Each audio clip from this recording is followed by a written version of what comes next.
Vamos lá, feras da Turma Leão. Vamos prosseguir aqui ao estudo, né? Terminando aí o nosso período de modernismo. Então já vimos a primeira e a segunda fase. Vamos agora prosseguir com a terceira fase modernista. Então a gente vai ver, de acordo com o que nós vimos nas outras fases, nós vamos ver, né, como se desenvolveu, quais são as características, quais são os principais autores desse período, tá ok? E aí nós vamos ver que essa terceira fase modernista, ela também é chamada de fase pós-modernista e também chamada de geração de 45. Então a gente vai de segunda fase, geração de 40 e agora geração de 45, tá ok? Porque ela se inicia em 45 e se estende até os anos 80, 1980, tá ok? Embora alguns especialistas ainda afirmem que a gente tem a presença da terceira fase na atualidade, tá ok? Então a gente coloca aí em aberto o momento que se encerrou essa terceira fase modernista, tá ok? E aí nós temos alguns escritores, né, que eles têm uma atitude mais formal em relação àquela que se iniciou em 1922 com a Semana de Arte Moderna, tá ok? Então a gente percebe que cada fase modernista ela tem a sua característica diferente, tá ok? O que aconteceu? Nesse período histórico, a gente tem, ele é menos conturbado, porque a gente percebeu que nas outras fases a gente estava no momento de entre guerras, né? Então, se iniciava uma guerra e começava-se a Segunda Guerra, então o período em que o mundo estava conturbado, o mundo estava em crise, então havia crise em todos os aspectos, né? Sociais, políticos, econômicos e por aí vai. Então tinha essa perturbação que refletia nas obras. A terceira fase ela é já mais quieta em relação a essa perturbação que estava ocorrendo, tá ok? E aí nós temos o período que o Brasil estava se redemocratizando, tá ok? Porque terminava o Estado Novo, que era do Getúlio Vargas, e se iniciava um outro cenário político daquele momento, tá ok? E aí nós temos, né, nesse período de 45, quando se encerra a Segunda Guerra Mundial, então aquele período de guerra, de crise, já estava se encerrando por causa do final da Segunda Guerra Mundial, tá ok? Só que, em contrapartida, a gente tem o cenário de Guerra Fria, tá ok? Entre Estados Unidos e a União Soviética.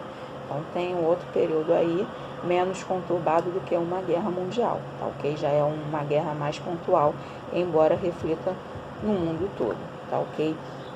É a terceira geração, né?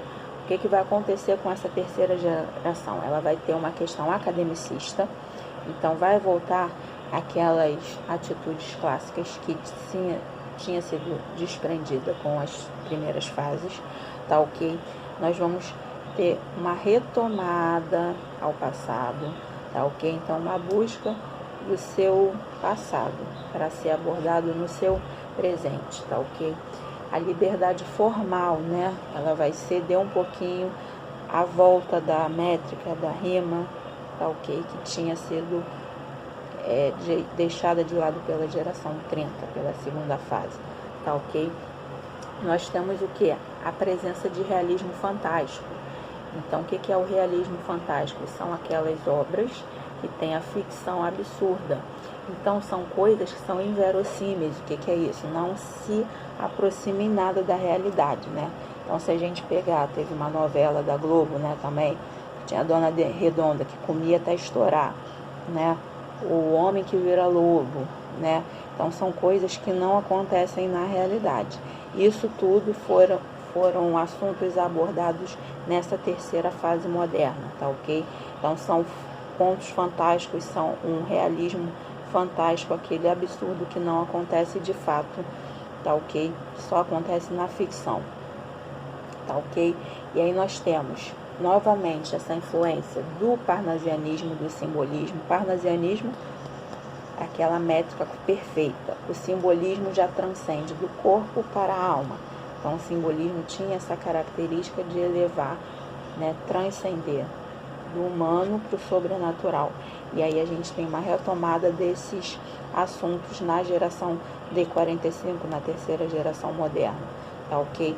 A gente tem umas inovações linguísticas, então vai ter um vocabulário próximo próprio e específico em relação à nossa obra literária, tá ok? A metalinguagem, a obra falando dela mesma, a arte falando dela mesma e tudo mais. Então isso é a metalinguagem, quando a gente usa a obra literária falando dela mesma, repensar a criação artística, né? Assim como os parnasianos pensavam na criação artística, houve essa retomada, repensar a obra artística em como ela era produzida, tá ok?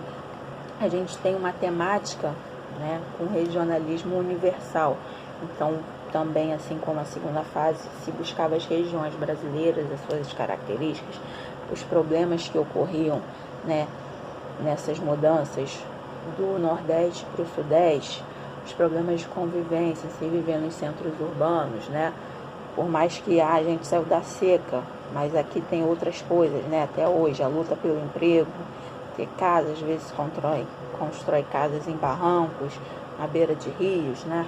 E por aí vai. Então, são problemas de se viver em sociedade, um crescimento, né, social também vai influenciar essa obra, tá ok?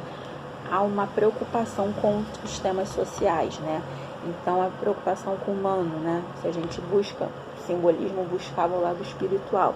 A mesma coisa acontece, né, com essa parte. Se busca o lado humano das coisas, se pensar em atender por que a pessoa é daquele jeito, ter um lado mais compassivo em relação ao outro, tá ok? E a linguagem é mais objetiva, tá ok? Ainda se mantém esse aspecto, né, de ser mais objetivo, de ser mais coloquial, de ser mais próximo da fala, de ser mais próximo do leitor ou do ouvinte, tá ok? A gente também vai ter as prosas, que é o texto narrativo, tá ok? E aí a prosa, ele é mais explorada nessa terceira fase. A prosa será mais explorada nessa terceira fase, porque ela vai ter alguns tipos de prosa, tá? A prosa urbana, tá ok? Que aí a gente vai ter o cenário das histórias ambientadas nos centros urbanos, tá ok?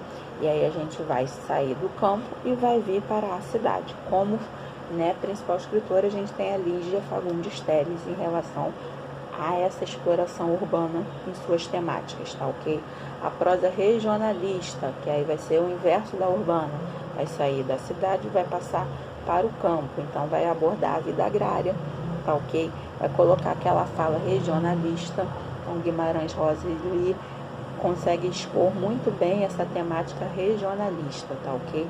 A gente tem a prosa intimista, né, que se aproxima mais daquele período simbolista, que vai tratar de assuntos relativos àquilo do seu íntimo, né? Então vai ser algo bem subjetivo. Então a prosa intimista, ela trata exatamente isso, tá ok? Então a gente tem a Clarice Lispector, a gente tem também a Lígia Fagundes Telles, tá ok? E aí a gente tem a Clarice, até esse ano ela faria, né, se ela estivesse viva, ela faria 100 anos. Então a Clarice Lispector, ela consegue abordar exatamente a alma das pessoas, né? Ela consegue analisar exatamente a alma das pessoas, né, o interior dessas pessoas. Então, isso tem a ver, que a gente tem na terceira fase um pouco de cada uma das fases anteriores. Então, uma fase sempre vai puxar algo da anterior e vai tentar traçar um diferente ou um paralelo com o que vier antes, tá ok? Então, são as fases da prosa modernista da terceira geração e a poesia da terceira geração também, tá ok? E aí a gente volta àquele equilíbrio que os parnasianos tinham, né, em serem ali, seguir direitinho, em criar um poema, construir um poema como se fosse alguém que lapidasse uma joia, lapidasse uma pedra. Então pensava em toda aquela característica da beleza que vinha lá do período clássico, trazendo para o período moderno, tá ok? Então essa poesia moderna, ela é chamada de neoparnasiana exatamente por isso, porque trazia esses aspectos de se lapidar um poema para se criar como se fosse algo precioso, tá ok? E aí a gente tem a preocupação, como eu já disse, com a estética, né? A gente tem a metrificação e a versificação, que é aquilo que volta. Então, se a gente tinha lá na geração de 30, versos brancos e livres, né? Agora a gente tem a métrica e a escrita em versos bem marcados, tá ok? Como os parnasianos se buscava a perfeição. Então, o poema era algo escrito com perfeição. E como os parnasianos, o culto à forma. Então, se cultuava a forma de como o poema seria concretizado, tá ok? Então, a gente tem autores, né? Clarice, João Cabral, que já foi dito, Ariano Suassuna, tá ok? Que o Ariano Suassuna até hoje, né? A gente tem o Alto da Compadecida, que ele tratava desse aspecto regional, que também é muito presente nessa fase modernista, tá ok? E aí nós temos todas essas características em relação ao modernismo. Então a gente encerra o modernismo agora, vamos praticar, fazer os exercícios de interpretação e até a próxima aula.